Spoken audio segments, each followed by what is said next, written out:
Welcome to the Solo Success Lab, your microdose of field-tested strategies that actually work in solo practice. Here's this week's lab note. Why I start my workday at 10:30 a.m.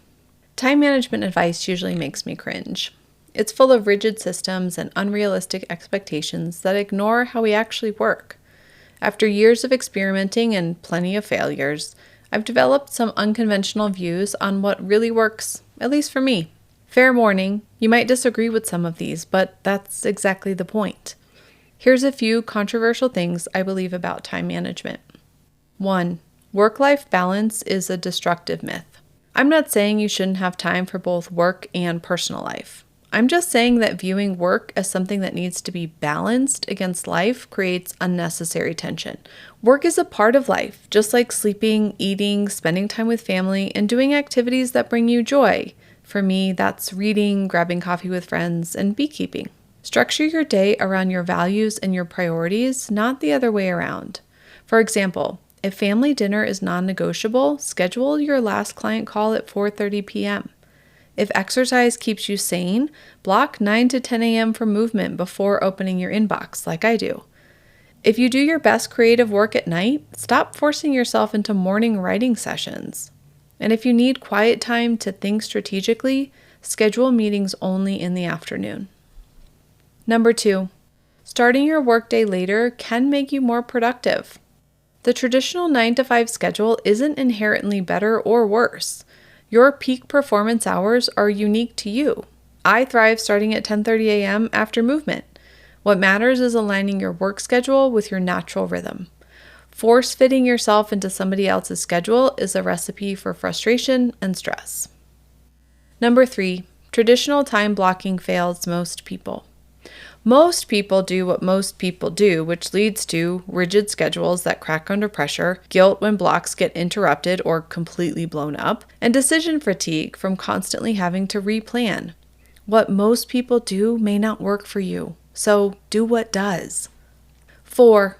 Letting others control your calendar is productivity suicide. 99% of the time, letting others control your calendar is a giant mistake. Instead, David Buck's framework helped me create a system that works for me. I mapped out my day into main blocks: family time, which is early in the mornings and evenings, movement in the mornings, deep work in late morning, meetings in the afternoons, and admin time at the end of the day. I set my calendar to only accept meetings during my designated meeting blocks. I use hourly check-ins to maintain focus and adjust course when needed. And these changes have reduced my attention switching by about 70% and doubled my deep work time. Number 5, maximizing every minute is counterproductive. Pursuing perfect time utilization is a silly goal because it ignores the reality of how humans actually function and the real-life demands we face as solos. Strategic inefficiency or intentionally building slack into your schedule is a better pursuit. It'll create white space for processing and creativity. Just like your body needs rest between workouts, your brain needs gaps between focused work. It allows for unexpected opportunities or challenges without throwing off your entire day. When everything is scheduled to the minute, a single delay cascades into chaos. It maintains sustainable energy levels. Working at 80% capacity consistently beats alternating between 100% and burnout. And it improves decision-making by giving your brain time to shift between different types of thinking.